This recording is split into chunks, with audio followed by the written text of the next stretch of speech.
Salam salam la famille maa ngi nuyu ñëpp cat ba cat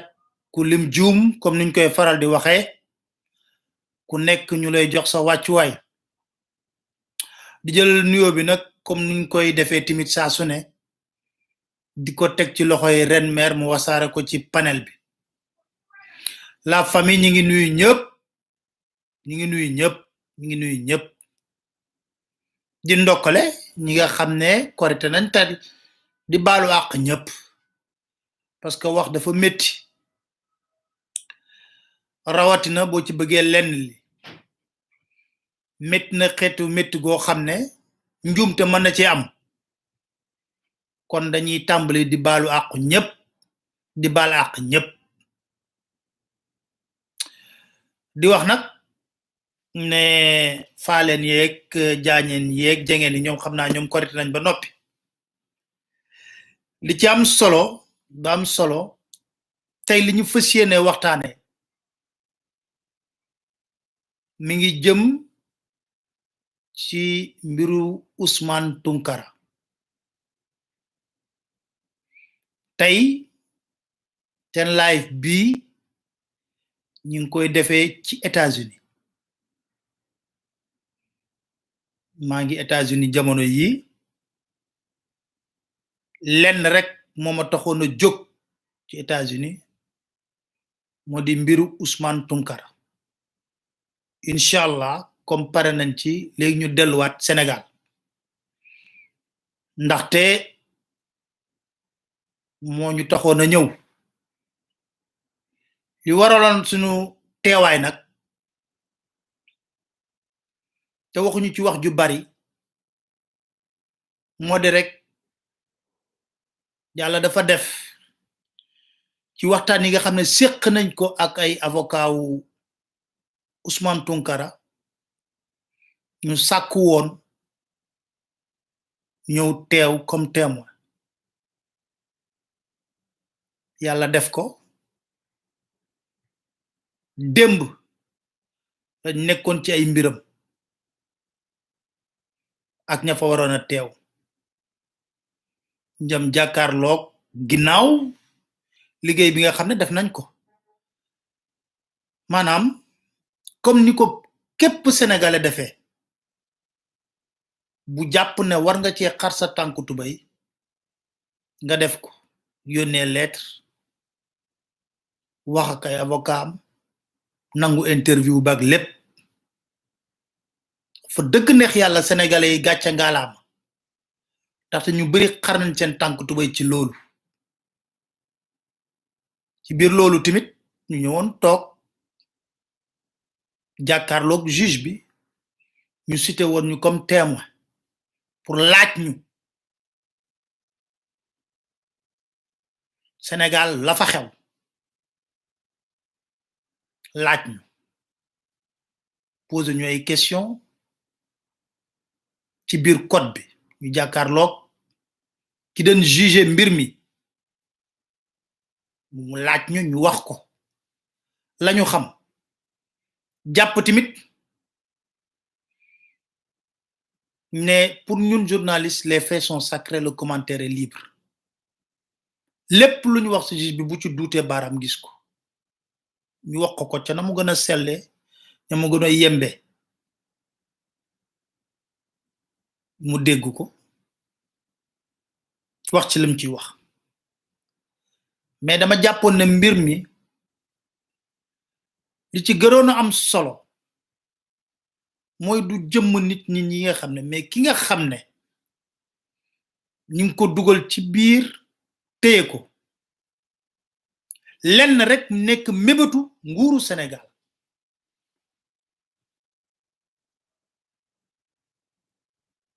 ñu delloo ko Sénégal loolu rek moo nekkoon objectif bi moom mel ni du gaynde sax yu gis yàpp may bukki yu gis yàpp kon mu laajoon responsabilité discrétion ndax mbirum xel la woon mbirum stratégie la woon mbirum xel la woon du mbirum fët du mbirum wane non lépp def nañ ko dans la discrétion ba sant yàlla ci première victoire mi nga xam ne am nañ ko moo di lan la nguuru Sénégal bëggoon lañ sos ci dossier ba yëpp te dinaa leen wax ñiy wax ne état Sénégal toppewu ko dara du dëgg yàlla may nañu laata ñuy dem ci code mooy démb ca tribunal ñu àtte ci altine ji ñu séq waxtaan bu yaatu ak ay avocat wu Ousmane Tounkara daanaka séance de travail de 2 heures de temps def nañ ko ci bureau avocat yi xam lan la état Sénégal nas kon kuy wax ne état Sénégal toppul Tounkara wàllu këyit la am dinaa ci dellu si wat ci leeral dafa am solo li état Sénégal bëggoon moo di ñu rapatrier Ousmane Tounkara te xiif nañ ko benn xeetu xiif boo xam ne parce que duma leen wooyee gaynde parce que man yàlla mi ma tiim xam ne dama rus yàlla moo tax may wax dama rus torop ci taxawaayu nguurug Sénégal xam nga rus boo xam ne maanaam dañoo doyadil état bu Sénégal te dinaa leen wax lu tax dañ ko doyadil dafa mel ni mënoo ko sax comprendre boo xoolee dossier bi yow sa bopp da ngay ne non mais c'est normal te dinaa leen wax tamit lu tax c'est normal parce que ku ne dang koy teg fam war a tegu ku ne nga jox ko la mu yelloo diplomatie du ay caaxaan déedéet image yu Sénégal du ay caaxaan xanaa xamoo ne ñoom dañuy fàtte ne Tounkara ay américain la jël comme avocat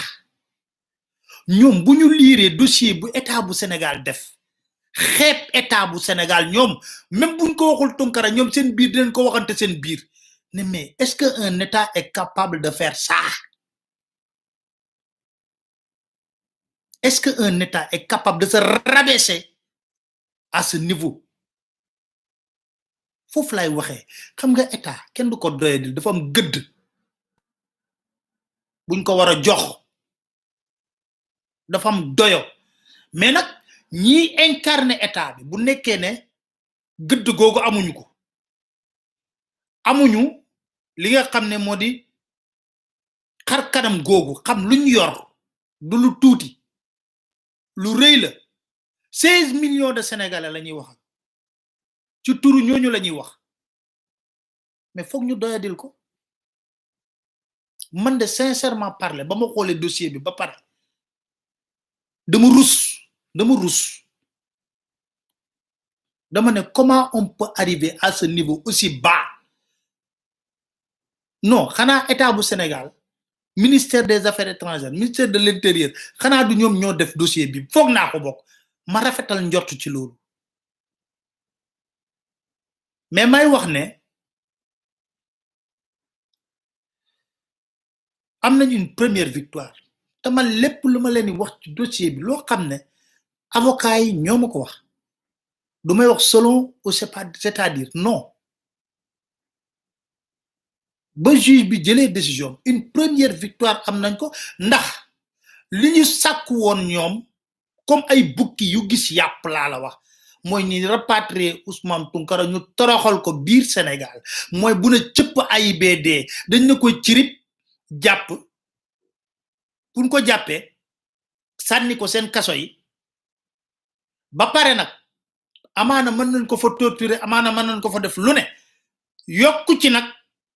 beneen mbir xam nga mooy lan wut benn juge mu wutal ko dossier ñu mettre ko en instruction parce que xam nañ suñu réew yi noonu lay demee ñu mettre ko en instruction jël benn juge oui monsieur le ministre il faut ñu jël benn juge bi ouvrir benn instruction amaana Tounkara mën na nekk ci biir kaso bi bu Sénégal ay at Assane Diouf bañ ko jàppee waxoon naa leen buñ paree présidentiel lañ koy génne Assane Diouf defe naa ba mu nekkee Sénégal ba léegi lam nekk ci biir kaso moo ëpp lu mu nekk ci biti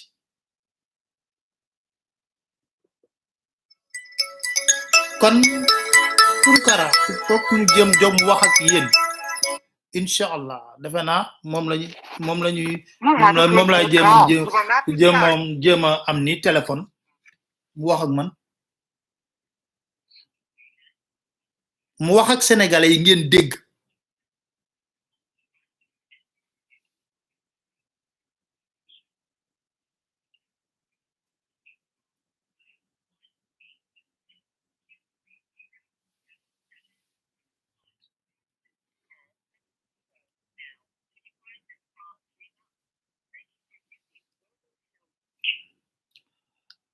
waaw kilifa gi noo def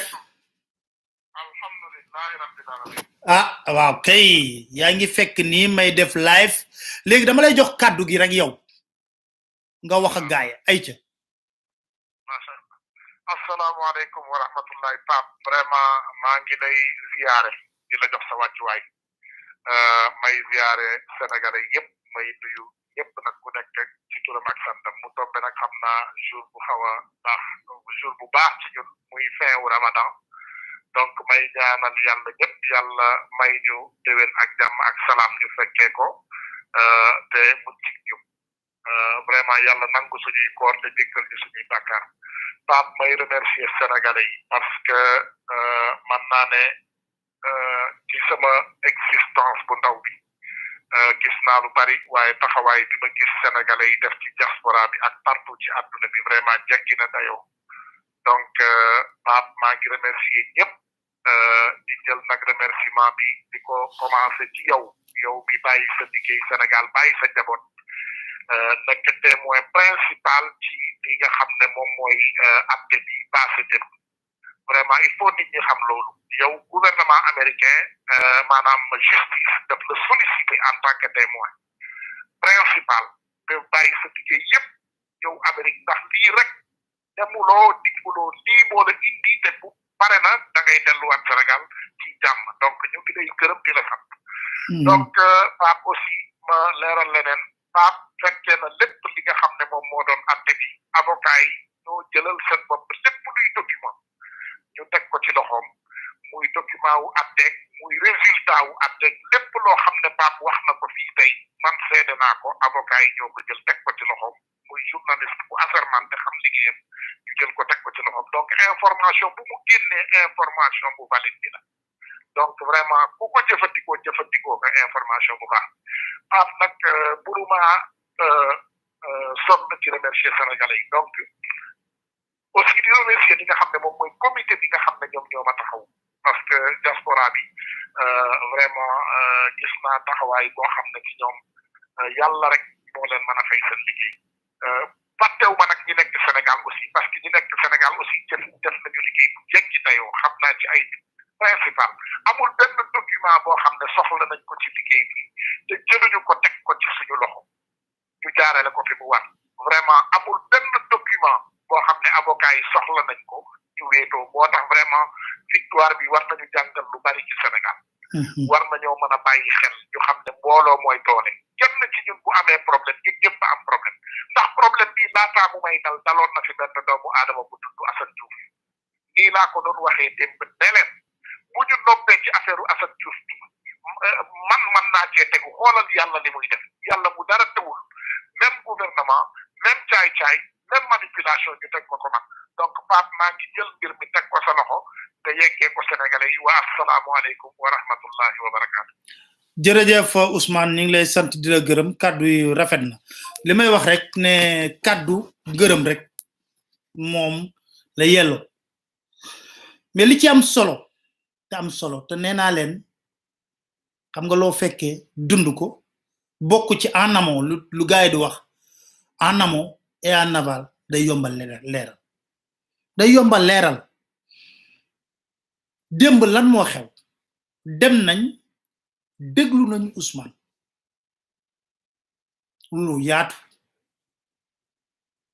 déglu ay témoin déglu ma procureur baa nga toog ay avocat wa nga toog juge baa nga toog ñëpp a ngi toog ñu waxtaane dossier bi ñu wax ci juge bi ba mu dégloo ba noppi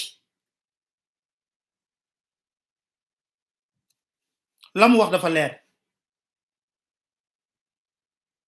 état Sénégal porté na plainte dinaa leen wax lan la porté plainte ñu wax ne noo porté wul plainte Tunkara problème mu këyit la mais lañ den sàkku mooy ñu rapatrier Ousmane Tunkara moo tax ñu chargé dossier bi di ci wax ay terrorisme xam nga terrorisme mooy loo xam ne loo ko yëkkati rek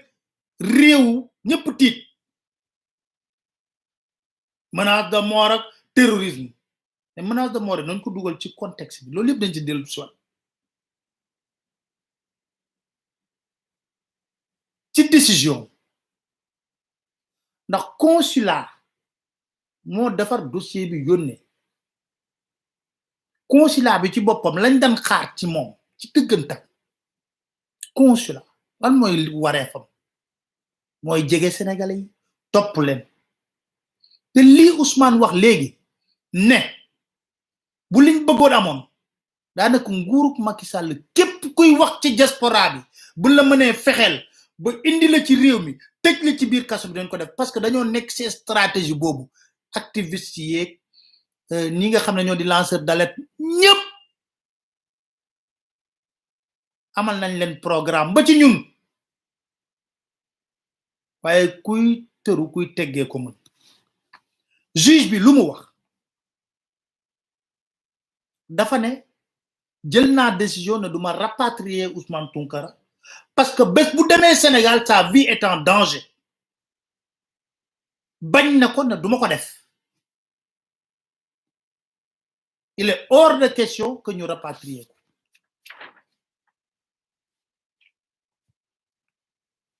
mu ne nag loolu dafa taxaw wax ko avocat yeeg ñëpp ne lii gën a wéral sama kàddu man moo di dinaa jël sama xalima bind motiver li ñuy wax sama décision parce que décision de justice dang koy motiver juge bi dafa na duma nangu ñu extrader ki di Ousmane Tounkara parce que bés bu démé Sénégal sa vie est en danger té li ma leen wax ne bu ñëwé Sénégal non lañ koy def bogo ko ya gëna xam Sénégal mu duma dugg ci yenn détails ci par rapport à la justice yéna bu gëna xam ma chaque jour magistrat ñoy yuux di wax ne dañoo soxla indépendance kon ñom ñokoy joyal seen bop chaque jour amul réunion magistrat buñ wax te joyu ñu indépendance juge bi na leen nak décision bobu dama koy motiver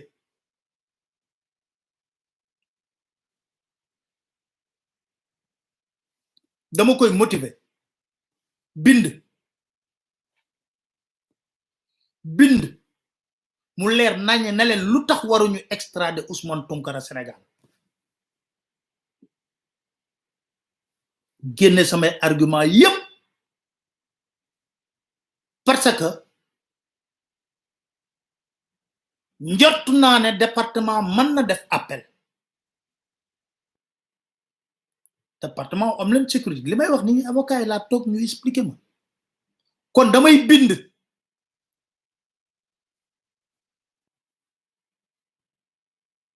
bind mu leer nañ motiver sama décision par écrit convaincre na leen jarul ngeen di def appel ci loolu nag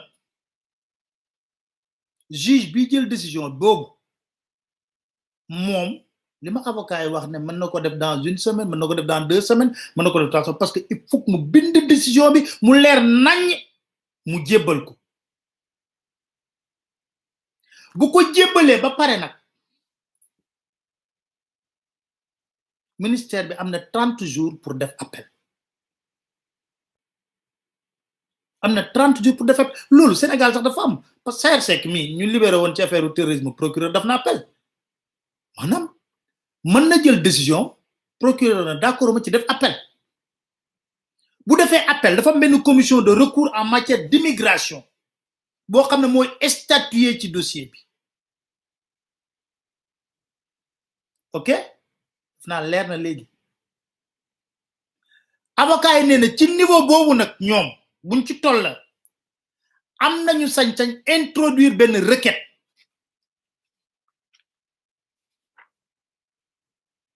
la ñuy introduire pour demander benn tribunal fédéral na leen durée de détention Ousmane Tounkara yàgg na nañ ko bàyyi mu dem ci njabootam toog bu procédure bu continuer mais ñoom am nañu sañ-sañ comme ndax dégg ngeen mo xam juge bi dafa ne moom décision du extrader Ousmane Tounkara parce que bu ko extrader sa vie est en danger c'est une première victoire parce que loolu la bukki soxla woon ñoom bukki soxla yàpp ñoom loolu lañ soxla woon parce que bëgg nañ ko toroxal bëgg nañ ko xoñañal bëgg nañ si xam nga on a un régime revanchard rancunier ñun la fa nekk ci problème Sénégal war nañoo tal benn simple diaspora bi dinaa leen wax lenn de il faut ngeen jóg yéen foo leen mënta nekk ngeen taxaw ci fulla ci fayda yéen a ngi koy def mais gën leen ko yokk parce que xam nga lu tax li ngeen di yóbbu Sénégal di taxawu Sénégal tey jii ak li ngeen di participer pour l'éveil d'une conscience forte citoyenne ngeen nekk ci dëkk yoo xam ne da ngeen di gis démocratie ni muy doxee ni yoon di doxee ni li dëgg di jibee ngeen bëgg lu mel noonu seen réew ñu ne non bul wax dara Macky Sall boo ko waxee ñu ne la terroriste nga bul wax dara Antoine Diome bul wax dara kii terroriste la na ñëw nous on assume nos responsabilités yàlla rek a fi nekk te ku nekk benn yoon ngay dee kenn du dee ñaari yoon juge bi dafa ne extradé wu ma ko mais dinaa ko bind ba mu leer nañ ba appel du ci am avocat yi nee na bu ñu demee ba def appel bu nekkee ne bind na ba joxe 30 jours lañ leen def pour def appel amaana mën na bañ a def appel foofoo neex parce que loolu yëpp ba mu ko avocat yi expliqué dama ne loolu yëpp procédure bu normal la amul dara lu ci extraordinaire dafa am sax suñu tribunaux yi au Sénégal lu normal la c'est évident au Sénégal day am décision de justice mo am appel loolu dong la mo am appel ñu demaat mais ñun li ci jàpp te am solo mooy ñoom lu ñu sàkku woon mooy ñu dipot rapidement kii reparti am na ñu doon wax ne way moom dañ koy kii balaa le 11 day dem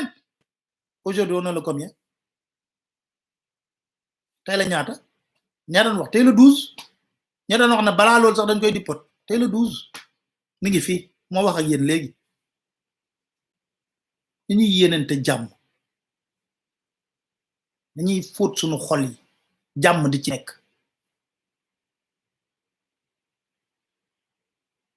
loolu yépp mën naa ñàkk juge bi mën naa bind tout de suite yónnee ko ministère bi xool na vraiment ce dossier nañ ko bàyyi mu sedd dans 24 heures à 48 heures ñu libéré Ousmane Tounkara mu ñibbi ci ay njabootam képp kuy wax xalaatal na Ousmane Tounkara da nga am njaboot Ousmane Tounkara am njaboot am soxna am ay doom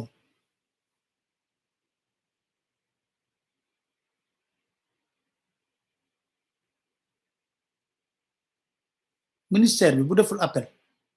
loolu la ñuy ñaan moo tax ñii doon ñaan ak ñi ciy def lépp nañ continuer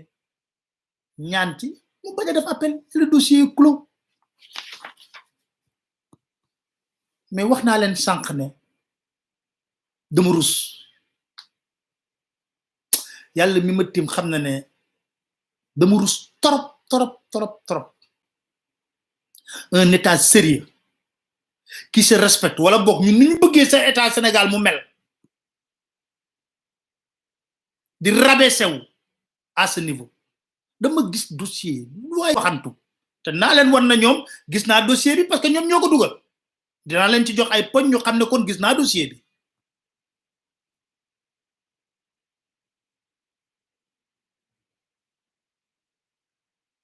j'ai été choqué traumatisé à la limite par la légèreté du dossier man ba ko xoolee dama ne mais est-ce que c'est lii mooy dossier bi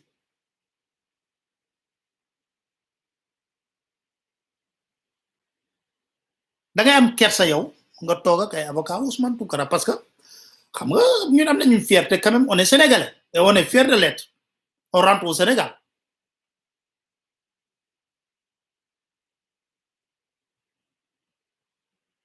on est fier de l'être xam nga loo toog ak ay avocat Ousmane Tounkara tamit tu es sénégalais c'est l'état du Sénégal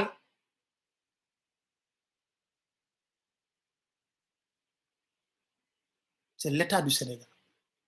nga ne moom est-ce que un état sérieux qui se respecte et se fait respecter war na d'abord un rabaisser wu à ce niveau d'abord un xërtal doomu réewam xërtal doomu réewam teg ko fitna ci lan ci un esprit revanchard rancunier méchanceté Ousmane Tounkara boobu ba léegi mi ngi wax lan moo soppi seen doxin yéen boobu ba léegi mi ngi leen di tëkku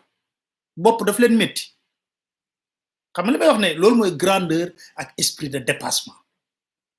grandeur ak esprit de dépassement mooy boo yoree nguur boo yoree pouvoir doo ci user di ci abuser wu nit mën naa wax sax nga am sa taxawaay ak gëdd goo xam ne ah non ba kooku dem ba jàngaat boppam ci taxawaayam boobu ba léegi mi ngi leen di tëkk lu leen métti moo tax bu ñu waxee menace de mort mën na leen xam nga ñun ba ñu déglu Ousmane mu wax ci wàllu menace de mort yi dañoo ree dama ne waaye Ousmane rek moo xorom xam nga lu tax wax naa ko avocat bi sax mën na leen mais Ousmane ñi mu tudd ñooñu kan moo leen mën a jege sax Sénégal laa wax kan moo mën a jege Macky Sall ñeenti char de combat moo nekk koñam léegi sax comme wax nañ nañu dimbaleen seen char yi ngeen di teg mel ni guerre lañ nekk dañ koy dugal ci ruq koñ yi di ko nëbb Ousmane Tounkara lan la ko mën a Antoine Diome ministre de l'intérieur lan la ko Ousmane Tounkara mën a waxu buzz da ko mënul ko dara c'est ça la vérité te loolu lañ leen wax ñun ne leen ñi ñuy tudd ñii di wax ne way menace de mort ñun Sénégal amuñu culture boobu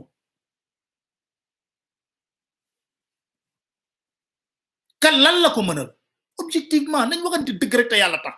ku ko seetaan ci yéen bon nga ne bon mais beneen mbir mi ci nekk mooy ñoom lan mooy seen responsabilité si 15 wala 16 morts yi ñu wax te état bu Sénégal defu ci benn commission d'enquête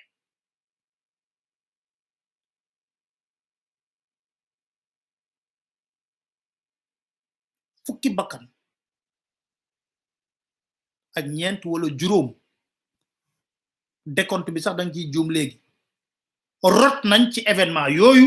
waxoo taxoon waxu ko lan la ci état du Sénégal def en matière de commission et c'est des personnes qui ont été tuées par des balles réelles est-ce que état bu normal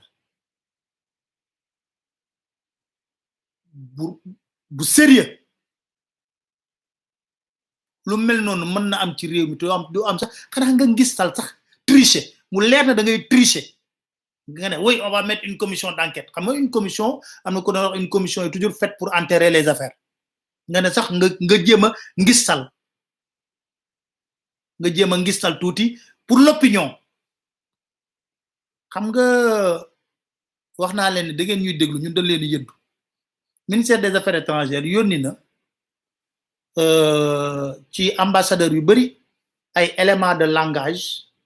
ne leen bu leen interpeller ci dëkk yi ngeen nekk ci li xewoon Sénégal lii ngeen di tontu lii ngeen di tontu lii ngeen di tontu naa ci dikk jot naa dossier bi da ngeen ko leen estampillé confidentiel secret maa ngi dossier bi ma wax leen ko seen élément de langage yi ngeen xam ne moom ngeen di wax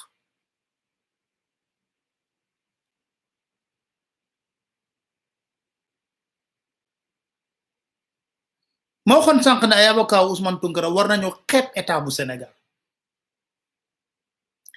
image yu Sénégal moo yàqu au plan diplomatique ndax ay affaire yu ñàkk fayda état bu Sénégal bàyyi leen na ci kàddu bi fen na ci Assane Diouf terroriste la may laaj Assane Diouf terroriste la mais et puis ñoom nañ ñu dimbale li lay war a suuli ma leen di wax rek nañ ñu dimbale li lay war a suuli bàyyi ñoo waxi terroriste parce que ñun Sénégal ñi ngi sant yàlla mus ñoo xam attaque terroriste mus ñoo xam affaire u djihadisme ak yooyu ñun islam confrérique la ñu am loolu dafa jouer lu baax a baax bay kenn duñu këf yóbbu tey ji kuy wax ak sénégalais jàngul alxuraan ci internet ci daara la ko jàngee am tarixa bu mu bokk gëm ko nekk ci ñun fuy wax rek terrorisme loolu mooy seen fond de commerce pour lekk xaalis pour tuumal nit nañ ñu ñaanal jàmm état bu Sénégal fen na ci Assane Diouf baal leen ma ci kàddu gi mais looloy dëgg Assane Diouf du terroriste ñibbisi na Sénégal est-ce que terroriste la mu delluwaat ci Ousmane Tounkara jiiñ ko terrorisme ak ay menaces de mort c'est vraiment dégoûtant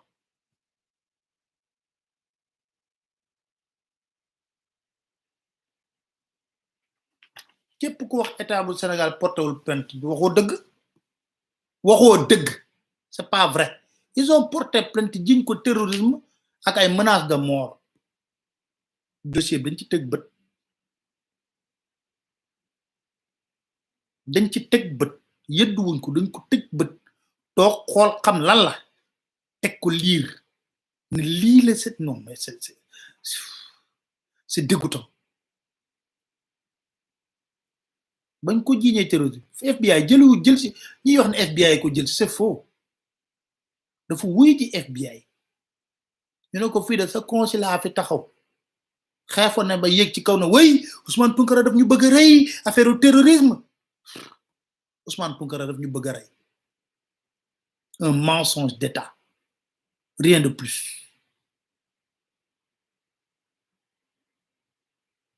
FBI ba mu enquêté ba xool ne lii waxi naxasa xandang la waxi dof la waxi ñu soxar ñu rancunier ñu bon ñoo xam ne mbubu mi leen sol da leen xam nga soo solee casquette mu ñëw ba fii xamuñu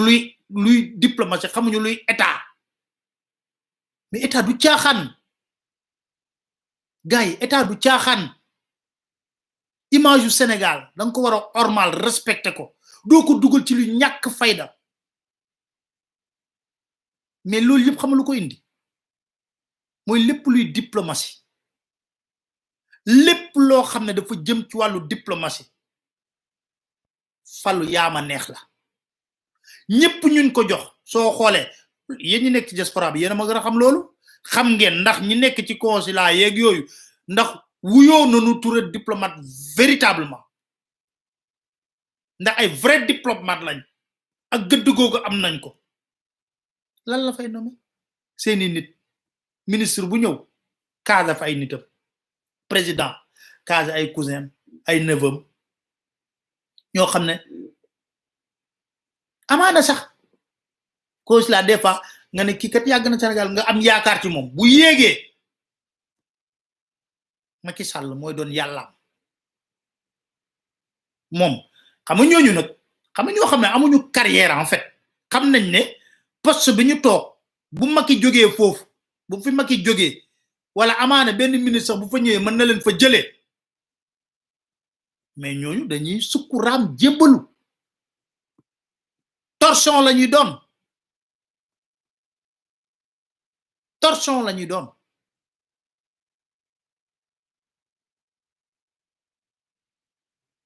parce que du seen xam-xam du seen ngóora du seen njàmbaarte moo tax ñu doon li ñu doon li ñu doon déedéet seen appartenance politique la seen mbokk la seen jege loolu dong moo leen tax ñu toog la ñu toog xam nañ ne ñoom yelloo wuñ fu ñu toog bari na ci foo dem bari na ci réew yëpp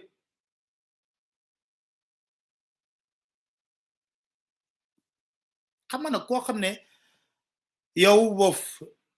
mub mi nga sol costume la suba nga sol beneen parce que jàpp nga ne compétence la poste bi da nga koy occuper suba keneen sa beneen morom mën ko occuper nga dindi ko solal ko sa morom boobu xam nga kooku da ngay gëm sa bopp da ngay gëm sa bopp taxaw fi nga war a taxaw am say conviction am yoo xam ne doo di nga ko jomba def lool parce que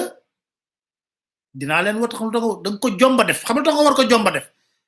parce que da ngay wax ne lii su ma koy def nan laa ko war a defee nan laa war a mën a argumenter lii ba image yu Sénégal du ci écorné wu nga ne léegi da nga bëgg a yóbbu Ousmane Tounkara ne terroriste la ba nga ko bëgg il faut ban argumentaire laay teg ba mën a convaincre nit ñi te argumentaire boobu amul Tounkara ba ko FBI enquêté xool dañoo gis ne dafa waroon renouveler ay papier immigration mu war ko renouveler ñu ne ko say papier jeex da nga ko war a renouveler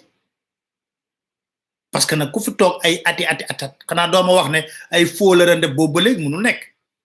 c'est pas possible période Covid bi ñëpp xamoon nañ ne fii ñëpp xamoon nañ ne période Covid bi ak confinement yeeg yooyu amoon na benn temps bu mayoon ñëpp parce que man balaa maa wax dama ko laaj amoon na requête amoon rendez-vous pour dem renouveler ay papier loolu moo indi ngay dégg immigration di ci wax loolu la ko FBI jëlee na ko vraiment waxi terrorisme waxi dof la waxi nax sax xandang xaw ma lii nan la ko ni ma yóbbu ko immigration loolu dong la yóbbu ko immigration après enquête mu war a renouveler mais amoon na requête ak yooyu yëpp pour amoon rendez-vous sax pour dem renouveler papier la preuve démb am na benn témoin bu bekk FBI bu ñëwoon ca code ba amoon na témoin FBI bu ñëwoon ca code ba ñu ko doon poser question moom ba mu noppee maa ci topp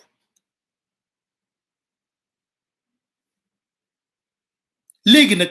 xam nga lu ma lay wax ne vraiment on a un état toto tap paté xam nga ni laari loolu lañ doon wax ma gis dossier bu état bu Sénégal def ay coupure de presse ay article bo leen damay leen liiral article yi ngeen def pour ngeen xam ne dama lire dossier bi ay article de presse lañ dugal ay coupure te xamal mo defay ré man ba lire dossier bi dama ne leen mais li procès Ousmane Sonko le contre Adji Sarr wala procès Ousmane Tounkara parce que article de presse yépp moy relater les derniers événements yu relater les derniers événements yu yënguloon réewum Sénégal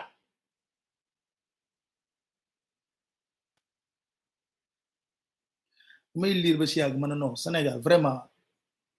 ah président war nga wax ci li hein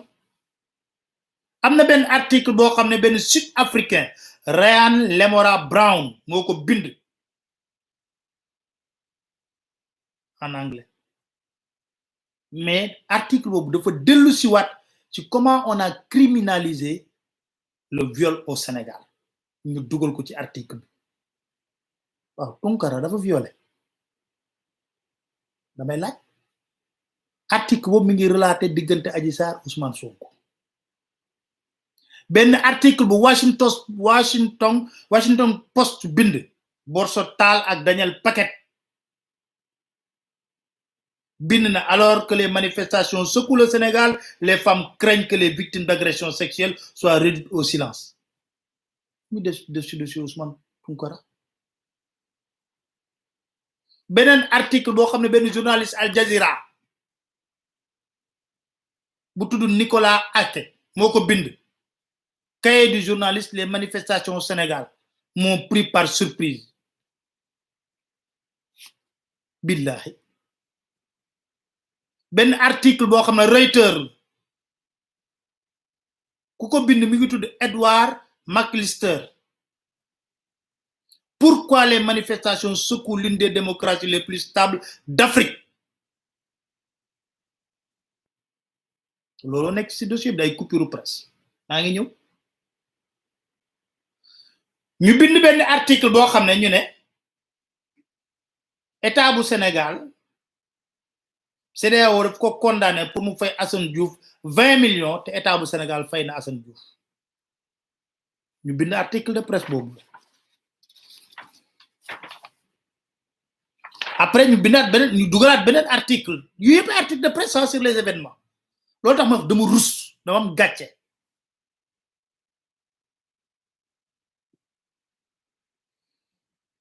benen article de presse bu Christa Larsen bind pourquoi les manifestants sénégalais se heurtent à la police. C'est des articles qui relatent les événements.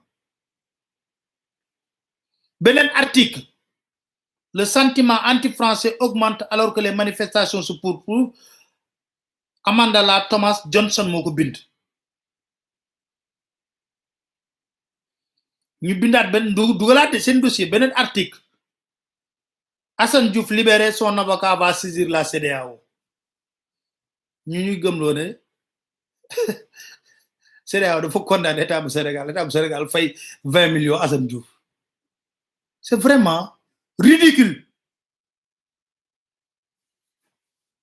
Bu ñu paré ci article xam nga luñ def dañoo dem jëli ay vidéo Ousmane Tounkara mais pour nga xam ne ñoom ay ree dañ lay ay ree moo lay jàpp sax booy lire dossier honnêtement man dama am kersa nag man réewu ma woon dama amoon kersa parce que ban kersa laa amoon parce que dama jàppoon ne vraiment c'est ridicule, c'est vraiment ridicule état di wax ci li di dossier loolu lañ def de ñoom c'est lépp après ñu jël benn ay vidéo 6 vidéos Ousmane Tounkara mais xam nga nu ñuy def dañuy caxatee vidéo yi dañuy jël fii 1 minute xam nga ñun journaliste lañ journaliste souvent mu dem reportage bu demee reportage bu ñëwee tey la bind papier dagg un extrait d'1 minute 45 secondes wala yooyu et un extrait mën nga ko wax loolu la neex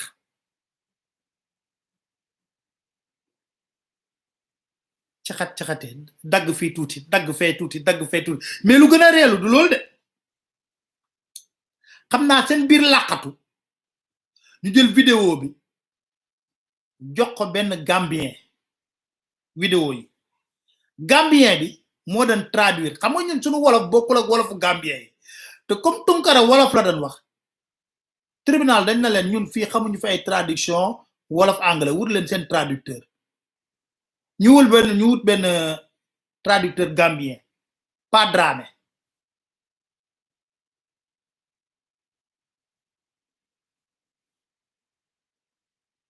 pas Dramé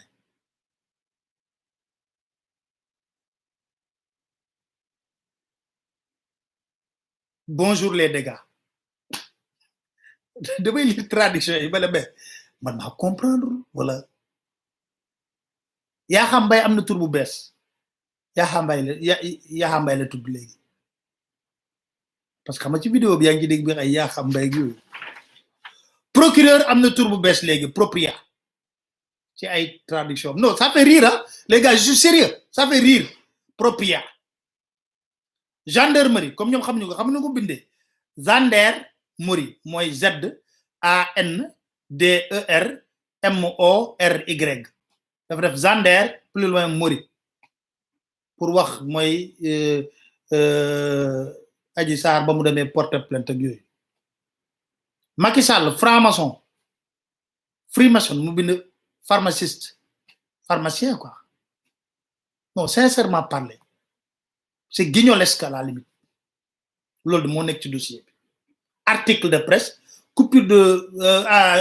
de journaux lañ dugal ñoom seen dossier ak ay vidéo 6 vidéos yoo xam ne da ngay caxat da ngay yoon 3 minutes 2 nga dagg 4 minutes 2 mi ngi mel ni boo demee président def discours am ne nga jël ci 4 minutes 2 mu wax yoo xam ne sax yeggul nga coupé loolu lañ paqueté 6 vidéos dugal ko ci dossier dama rus dem na ku yëkkati lu toll ni États-Unis ak ay tribunal ak yooyu ak juge xanaa war ngaa mën a sàng sa bopp sutura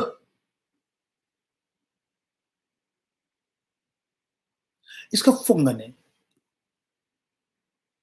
état bu sérieux gouvernement bu sérieux dina traîner son citoyen devant les tribunaux avec un dossier aussi léger parce que ñoom loolu yëpp luñ ci jublu woon mooy Tunkara xam nañ ne affaire terrorisme moom mënul nekk mais nag xam naa américains yi war nañ leen xeeb dëgg man je pense que après par la suite dafa am beneen combat bu ñu war a mëne mooy ñun ñëpp ñu àndandoo saisir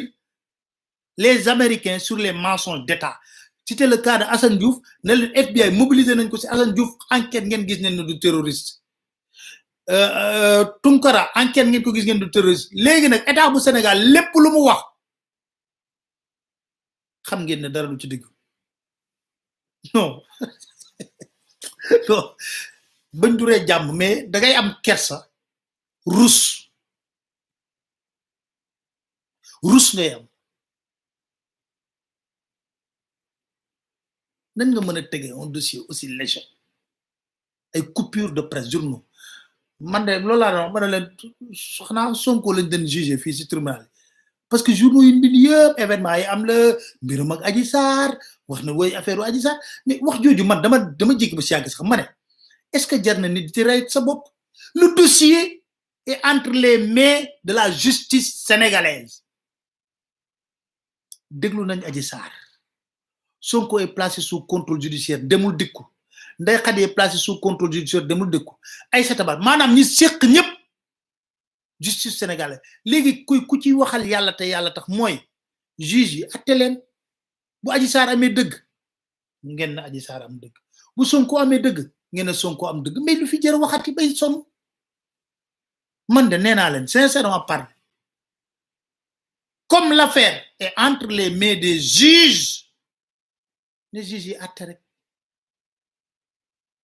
ne juge yi atte ku nekk am nga say avocat ku fi nekk di wax rek da ngaa ñemewul sëgg bëre parce que ñun ñi di wax ñëpp kenn mënul muusa ko waane ba atte dossier muy man ak sama morom ak keneen a ci nekk seuls les juges ñoo mën a àtte dossier bi kon kay ñun ñëpp nañ na tekk di xaar le dossier bi mi ngi woon ci loxo nit doyen Samba Sall suñu borom moom na ko yal na ko yàlla xare aljanna jéggal ko ay bàkkaar léegi ñuy xaar dossier bi ci kan lay tàbbi kooku bu ko tàbbilee ñu ñaan yàlla parce que je pense que il faut avancer il faut que ñu avancer nekk ci leneen vraiment nekk ci leneen parce que dafa naa daal nekk ci leneen dam moo ko gën parce que nekk pare lo dossier boobu pare nañ ci pour man dossier boobu xamul tax man a pare nañ ci parce que ku nekk day wax oui il faut que Aïcha c'est la justice sénégalaise qui doit évacuer ce dossier man mënu ma ko évacuer ma Samba mënu ko évacuer ma Khoudia mënu ko évacuer jarul wax ba sonn jarul wax ba sonn ku ci waxit amul dara lu bees amul dara lu bees lu dul na tekk déglu juge bi instruire nañu bés sàngam dañuy àtte ñaari façon instruction dossier ñaar la soit on classe sans suite ou bien on va en procès loolu nag man mënuma ci dara keneen mu dara juge bi rek moo koy dogal mooy àtte fa la mbaxana doone benn kon nekk di ci wax bay bëgg a dee ba mar jaru ko ndax kenn du la jox pot ndox voilà léegi ñoom seen dossier loolu la wax nañoo wax li wax li wax ndumbalaan wax nen ba seen ñeex saf yàpp te ray ñu dara ci Tunkara loolu lañ def wax ba seen ñeex saf yàpp te rayoo dara mais ku koy wax mooy ponkol bu jaaxaan di tuur ndox sa bopp ngay jëkko tooy balaa ngay tooyal keneen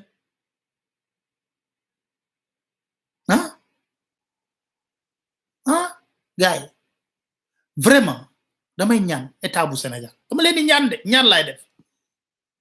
na gàcce yi buñ ñu ko tegati gàcce yi buñ ñu ko tegati suñu réew dafa bëgg gëdd yi état yi di am ñu am ko parce que jot naa waxtaan ak avocat yi ci ban appréciation lañ am ci état bu Sénégal soxla nañ ko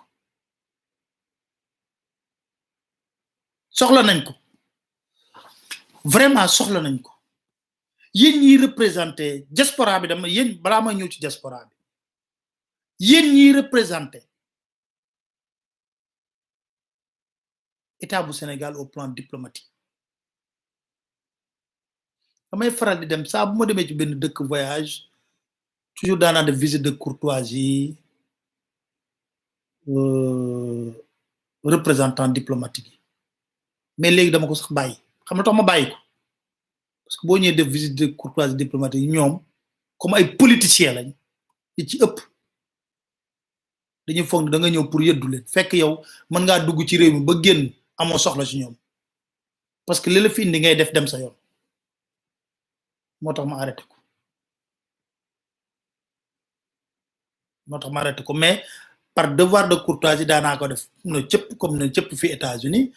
def visite de courtoisie consulat bi ma de réew ma nekk ma def visite de courtoisie mais dama ko arrêté su ma ñëwee daal naa dox li may yitteel dem sama yoon ñoo fi dégg rek parce que comme ñoom bu ñu comprendre ne sax ba ngay ne xaaral ma ñëw nemmeeku leen kon damay wax ñi nekk ci diaspora bi di wax ñëpp lii ngeen foog ne Ousmane Tounkara rek la dal njëkkoon na fi dal kenn muy Assane Diouf te ñoom yet bi dañ ko yor te yet bi ñu yor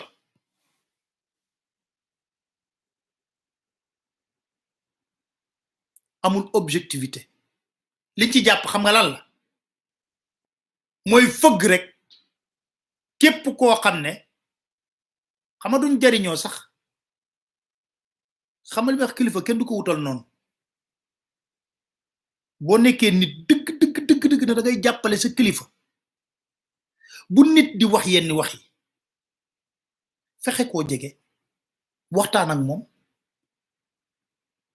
xam Macky Sall lum la may rek bo liggéeyee am ko ndax mi ngi la ko may ba mu nekkee président de la république ba mu nekkul dara nekkul président de la république mënu la ko woon may comme lum la may rek ci nguuru Sénégal la ko jëlee jox la boo liggéeyee nag sa wërsëg la di nga ko am kon di ko wutal ay noonu amul njariñ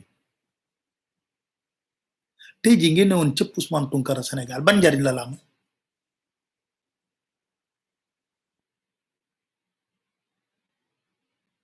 ban njariñ la ñam mettre Ousmane Tounkara en prison ban njariñ la am état du Sénégal oui président on va le régler oui monsieur président xaaral kooku moom j'en fais une affaire personnelle j'en fais une affaire personnelle di guuxi lex néewul ay biir ngandal dañ ko yar on va le corriger c'est petit képp ku koy def mato kilifa dëgg day fënatal di jëllale di jéggale kilifa dëgg laa la wax day fënatal di jéggale di jëllale na maa yilif njaboot gépp te booy kërti ba yaakaaroo ko woon yàlla seppi la ci 16 millions de Sénégalais teg la nga doon président de la République même sa njaboot bu njëkkatee yenn yow yaa la wax teg leen li ci suuf ban njariñ la ma amal ban njariñ la ma amal ban njariñ la ma amal way Ousmane Tounkara day saaga fan la takk Macky Sall dafa tee Macky Sall di doxi soxlaam dafa tee Macky Sall di luy ay jet privé di tukki fu ko neex bàyyi suñu avion da ko tee mu yeewu di signé ci Sénégal Idriss Seck waxoon nañ ko ni ancien spermatozoïde futur cadavre moom ñun ñëpp moom la ñu doon néew ak man niw doo ko weesu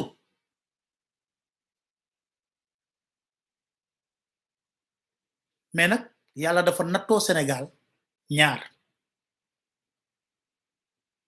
xam nga wala fi dañuy wax ne baadolo du jub gàcce te du ci yegg baadolo du jub gàcce te du ci yegg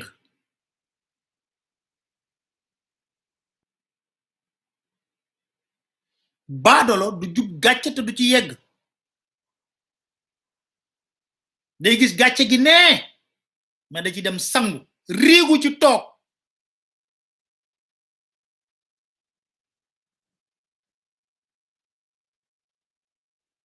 rawatina nag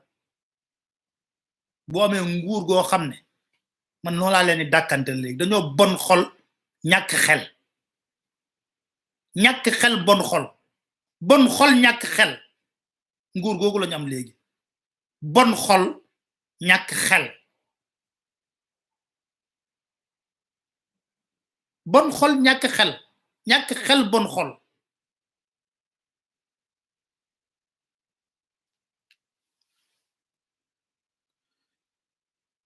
kon sama gaay li laa waxoon ne dinaa ko tënk tey pour wax ak sénégalais yi Live Express bi nga xam ne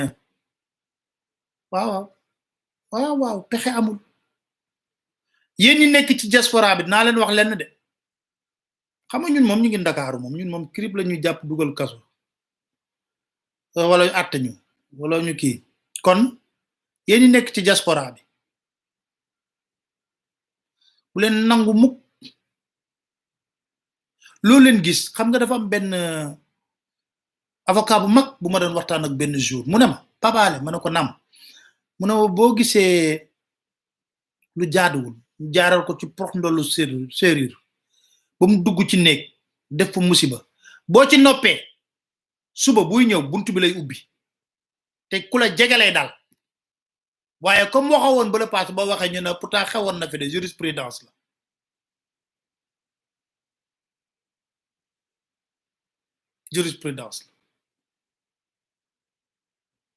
te nag comme da ngeen am nguur goo xam ne ñoo bon xol ñu ko incarné ñoo bon xol ñàkk xel ah fagaru leen de di jóg di xeex saa su ne xeex parce que Ousmane Tounkara mobilisation bu mu am ci sénégalais yi nekk fii sénégalais yi nekk bitim réew yu nekk Sénégal ñi bind ñëpp démb ba ma gisee la gis ba yor ci ay documents yëpp dama ne sénégalais yi taxaw nañ ko kon di sant ñëpp di gërëm ñëpp ci turam mais lamay faral di wax rek mi ngi gërëm mais damay wax ne wareef moom boo ko deful du la wàcc nañ dolli ñaan yi nag ministère du def appel juge bi motivé décision ñu bàyyi ko mu dem këram ak njabootam parce que daf naan soxnaam soxla na loolu juróomi bant yi mam soxla nañ loolu mu nekk seen wet bu baax a baax kon jërë ngeen jëf gaay yi di leen dig daje rek seen beneen live inshallah seen chaîne YouTube Dakar Matin dama bëgg nag ñu relever benn défi fekk weer bi di dee ñu nekk ci 400 000 abonnés parce que ñu ngi ci 360 000 abonnés kon ñi dugg nañu lancer campagne bi fekk weer bi yee mais parce que nag après affaire yi dina gën a tar inshallah kon maa ngi nuyu diaspora bi yépp di leen remercier ci taxaw bi ngeen taxaw Ousmane Tounkara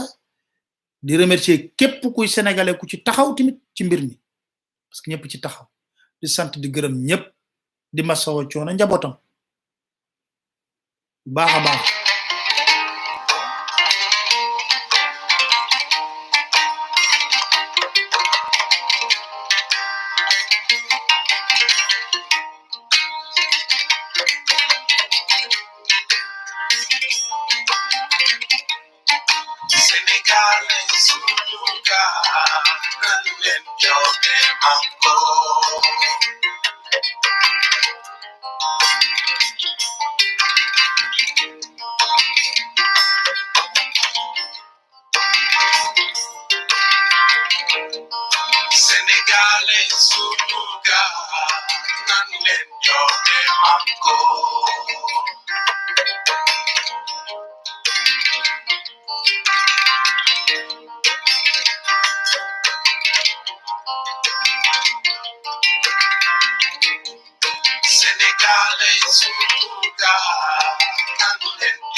Yo